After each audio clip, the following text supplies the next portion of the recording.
नमस्कार, सच the reality के विशेष show the reality talks में आप सभी का स्वागत है। और आज के इस शो में हमारे साथ उपस्थित है छत्तीसगढ़ की राजधानी रायपुर के सांसद बृजमोहन जी अग्रवाल। आपका बहुत बहुत स्वागत है हमारे न्यूज़ चैनल में। और सर्वप्रथम आपका अभी दौरा चल रहा है पूर्वोत्तर का, कैसा लग रहा है आपको? आप उसका अनुभव हमें बताइए। देखिए, पिछले 4 दिनों से हम नॉर्थ ईस्ट के दौरे पर हैं। हमारी पार्लियामेंट की कमेटी, जो केमिकल फर्टिलाइजर की कमेटी है, वो यहाँ पर किसानों की समस्याओं को देखने के लिए, साथ में यहाँ पर जो फर्टिलाइजर का उत्पादन होता है और केमिकल से, क्योंकि ये पहाड़ी इलाका है और यहाँ पर केमिकल से क्या नुकसान हो रहा है, इसके बारे में जानकारी लेने और अपने रिकमेंडेशन देने के लिए कीर्ति आज़ाद जी सांसद हैं, उनके नेतृत्व में हम लोग हैं। हम 2 दिन इसके पहले त्रिपुरा में थे, अब 2 दिन यहाँ पर आसाम में गुवाहाटी में हैं, इसके बाद में 2 दिन शिलोंग में रहने वाले हैं। तो बहुत सुंदर स्थान है और बहुत तेज़ी से विकसित होने वाला राज्य है। और जब से यहाँ पर बीजेपी की गवर्नमेंट आसाम में आई है, तब से यहाँ का डेवलपमेंट भी बहुत तेज हुआ है। और कल हम यहाँ के मुख्यमंत्री जी से भी हमारी मुलाकात हुई, तो निश्चित रूप से ऐसा कि जो नॉर्थ ईस्ट अपने आप को उपेक्षित महसूस करता था 8 सिस्टर्स, अब मोदी जी के आने के बाद 2014 के बाद यहाँ पर बहुत तेज़ी से डेवलपमेंट हो रहा है। एयर कनेक्टिविटी बढ़ रही है, रोड कनेक्टिविटी बढ़ रही है, इंटरनेट कनेक्टिविटी बढ़ रही है, इंडस्ट्रियलाइजेशन हो रहा है, यहाँ के नौजवानों को रोज़गार मिल रहा है। तो बहुत तेज़ी से विकसित हो रहा है। अभी तो एक बड़ा काम की जो ब्रह्मपुत्रा यहाँ खाद का कारखाना है, उसकी चौथी यूनिट के लिए राज्य सरकार अब 40% शेयर ले रही है और इससे यहाँ के हजारों नौजवानों को रोज़गार भी मिलेगा, यहाँ पर इंडस्ट्रियलाइजेशन भी होगा और साथ में बहुत उसके कारण यहाँ की इकोनॉमी बढ़ेगी। और बृजमोहन जी, आप जैसे 8 बार विधायक रह चुके हैं और 5 बार आप मिनिस्ट्री में भी थे, और अब सांसद के रूप में आपका अनुभव कैसा है? देखिए, अभी तक हम बहुत छोटे क्षेत्र में, मुझे मध्य प्रदेश जब अनडिवाइडेड छत्तीसगढ़ था तो उसमें भी एमएलए और सुंदरलाल पटवा जी की सरकार में मिनिस्टर रहने का अवसर मिला। 4 बार छत्तीसगढ़ में मिनिस्टर रहने का अवसर मिला।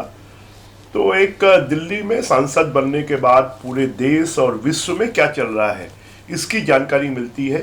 तो पहले हम एक तालाब में तैरते थे और अब एक समुद्र में तैरने का अवसर मिला है, तो अपनी प्रतिभा को बढ़ाने का।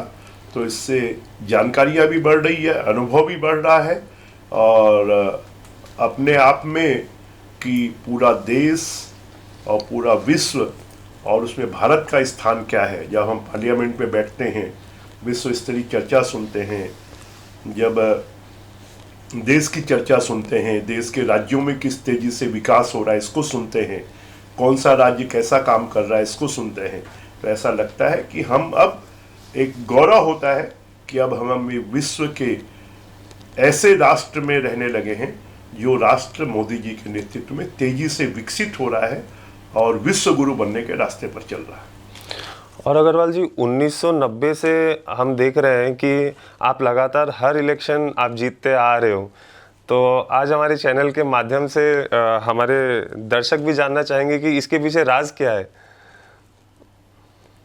देखिए, राजनीति को सभी को सेवा का माध्यम बनाना चाहिए और राजनीति में लोग सामान्यतः जो नए लोग आते हैं वो सोचते हैं कि राजनीति में हम आएंगे, पैसा कमाएंगे, और एक बार जीतते हैं फिर पैसा कमाने के चक्कर में दूसरी बार हार जाते हैं। तो राजनीति को हमने सेवा का माध्यम बनाया है और सेवा के माध्यम के साथ साथ रिलेशन।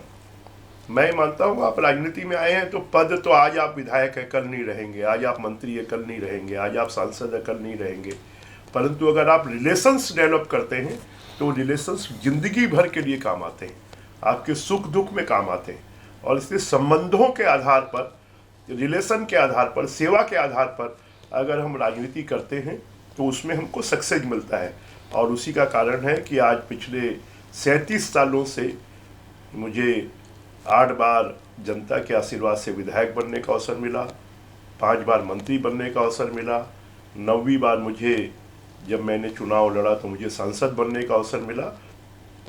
तो मैं तो राजनीति में जो लोग आना चाहते हैं और जो लोग काम कर रहे हैं, जो एमएलए हैं, जो सांसद हैं, उनसे इसी बात का आग्रह करूंगा कि राजनीति जो है वो आपके लिए नहीं है, वो राजनीति के लिए आप हैं। और इसलिए जब आप राजनीति के लिए हैं तो फिर आपको ऐसा व्यवहार, ऐसा काम करना चाहिए कि जनता आपसे खुश हो और जनता को लगे कि ये सच्चे सेवक है और हमारे लिए काम कर रहे हैं। ब्रिजमोहन जी, और जैसे आपने विधायक और मंत्री का पद त्याग कर आप सांसद में आए, इसके पीछे आपकी क्या सोच थी? देखिए, हम एक राजनीतिक दल से जुड़े हुए हैं, भारतीय जनता पार्टी से, और उसमें पार्टी, आज हम जो कुछ हैं वो पार्टी के कारण है, वो हम कमल फूल के कारण है। इसलिए पार्टी जो निर्देश देती है उसको हम मानते हैं। पार्टी को ऐसा लगा कि अब हमारी उपयोगिता दिल्ली में है, तो पार्टी ने निर्देश दिया कि आप मंत्री पद से इस्तीफा देकर, विधायक पद से इस्तीफा देकर आप सांसद का चुनाव लड़िए। तो पार्टी का जो निर्देश था उसको हमने स्वीकार किया, और उसमें भी जनता ने इतना आशीर्वाद दिया कि देश के टॉप 10 सीटों में हमारी सीट आई और सबसे ज़्यादा वोट से हम जीते। और आपने जो इलेक्शन जीता, 5,75,000 वोटों से आपने ये जीत हासिल की, जो ये जीत को मतलब ऐतिहासिक जीत माना जाता है। इसके पीछे क्या कारण था, मतलब किस तरह आपने ये ऐतिहासिक जीत हासिल की? देखिए, छत्तीसगढ़ में जब विधानसभा चुनाव हमने लड़ा तो छत्तीसगढ़ में सबसे ज़्यादा वोटों से विधानसभा चुनाव जीते, और उसके बाद में जब लोकसभा चुनाव लड़ा तो देश के टॉप 10 में 90 नंबर के वोटों से हम जीते। तो मैं उसमें ये मानता हूँ कि जो जनता का आशीर्वाद है, इतने सालों की जनता के बीच में काम करने की जो मेहनत है, जो लोगों का प्यार है, अपनापन है, स्नेह है, वह सबसे बड़ा कारण है। और वही मेरी ताकत है जिसके दम पर मैं चुनाव लड़ता हूँ। नहीं तो सामान्यतः होता यह है कि पहला चुनाव आदमी जीत जाता है, दूसरे चुनाव में उसके लिए कठिन हो जाता है, जीतना भी कठिन होता है, और ज़्यादा वोटों से जीतना तो और कठिन होता है। लगातार काम करते करते व्यक्ति की लोकप्रियता कम हो जाती है, परंतु ये जनता का आशीर्वाद है कि जनता के बीच में लगातार हम अपनी पहचान बना रहे हैं, और उसके माध्यम से, जनता के आशीर्वाद से, उनके काम से, उनके प्रेम के कारण लगातार बढ़ते हुए वोटों से जीत हो रही है। और छत्तीसगढ़ की भाषा को संविधान की 8वीं भाषा घोषित करने का मतलब ये प्रयास किया गया था, तो ये अभी तक कहाँ तक पहुँची है इसकी? देखिए, 8वीं अनुसूची में किसी भी भाषा को लाना ये एक आसान काम नहीं होता है, क्योंकि देश की सभी राज्यों की भाषाएं 8वीं अनुसूची में नहीं आई हैं। परंतु हमारा प्रयास है, क्योंकि छत्तीसगढ़ी भाषा की लिपि नहीं है, लिपि जो है वो देवनागरी ही है, और इसलिए उसको लाने के लिए लगातार हम कोशिश कर रहे हैं।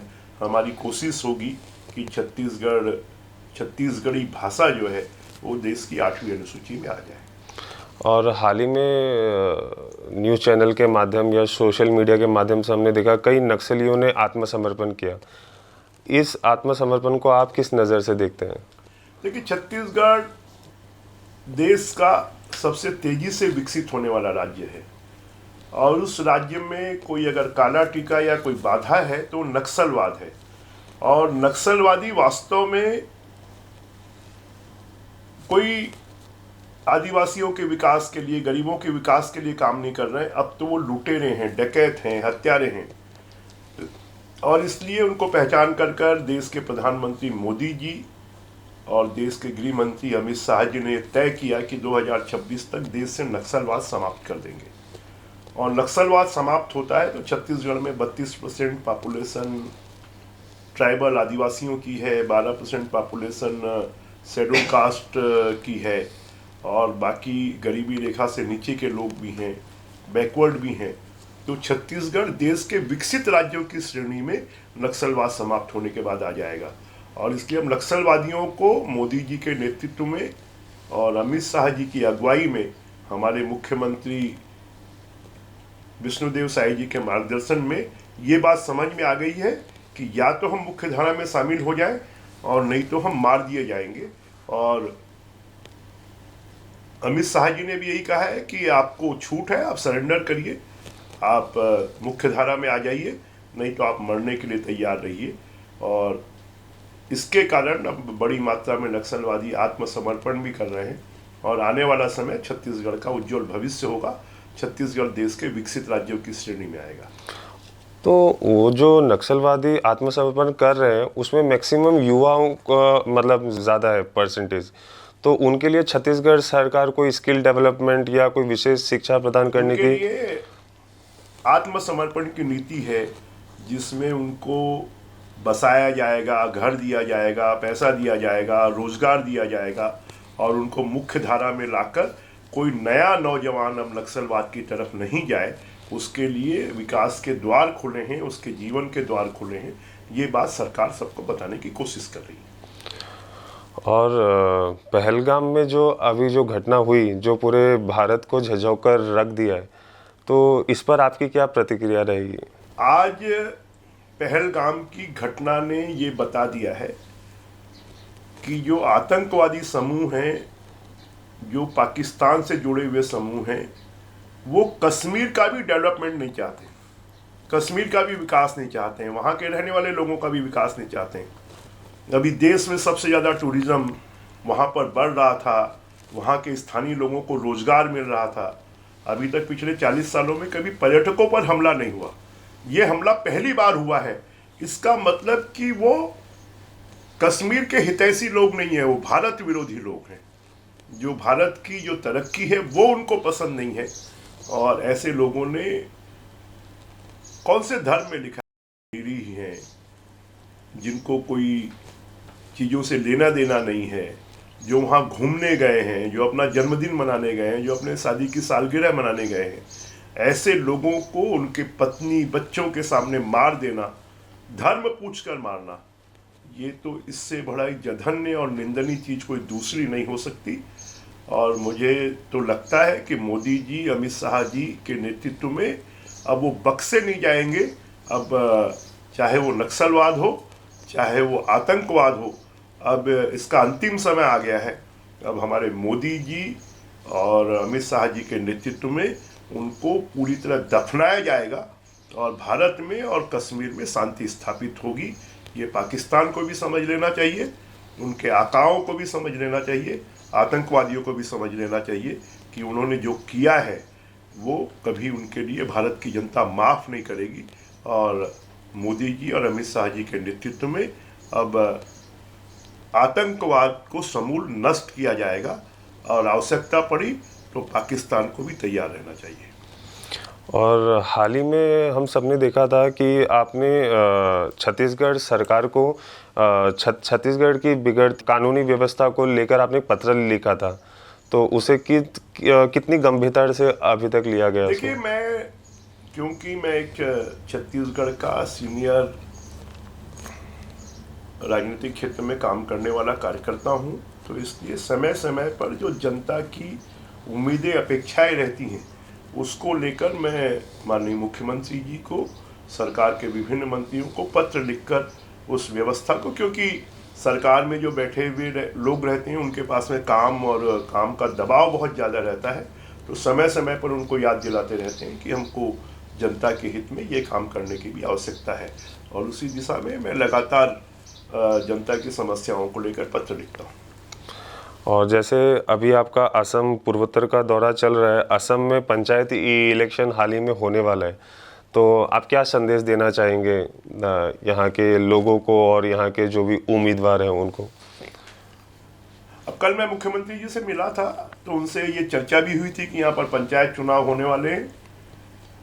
देखिए, देश का, प्रदेशों का, गांव का, गरीब का अगर कोई विकास कर सकता है तो वो विकास मोदी जी के नेतृत्व में, भारतीय जनता पार्टी के नेतृत्व में चलने वाली सरकारें ही कर सकती हैं, जो गांव की भी चिंता कर रही हैं, किसान की चिंता कर रही हैं, महिलाओं की चिंता कर रही हैं, मजदूरों की चिंता कर रही हैं। तो अगर हम गांव-गांव का विकास चाहते हैं तो पंचायत चुनाव में भारतीय जनता पार्टी के जो उम्मीदवार हैं उनको जनता को जिताना चाहिए, जिससे कि गांव, गरीब, किसान, महिलाएं, मजदूर सबका विकास हो सके। और वो विकास सिर्फ भारतीय जनता पार्टी के राज्य में और नेतृत्व में ही हो सकता है। दूसरे किसी के इतने सालों से देख लिया और किसी के नेतृत्व में संभव नहीं। धन्यवाद। और ये थे छत्तीसगढ़ की राजधानी रायपुर के सांसद बृजमोहन जी अग्रवाल। और हम चाहेंगे कि आप जब भी असम आए तो हमारे चैनल में ज़रूर आप आए और लोगों को सुसंदेश दें। चलिए, मैं पूरे आसाम की जनता को, यहाँ के मुख्यमंत्री जी को बहुत बहुत धन्यवाद और शुभकामनाएं देता हूँ कि आने वाला समय यहाँ के लिए तेजी से विकास और तरक्की का समय हो। और सच जो चैनल है, ये चैनल भी जनता की तकलीफ़ों को सरकार तक पहुँचाए और सरकार की योजनाओं को जनता तक पहुँचाए। सच चैनल के शुभम जी को मेरी बहुत बहुत शुभकामनाएं और बधाई। नमस्कार, जय हिंद। देखते रहिए सच द रियलिटी।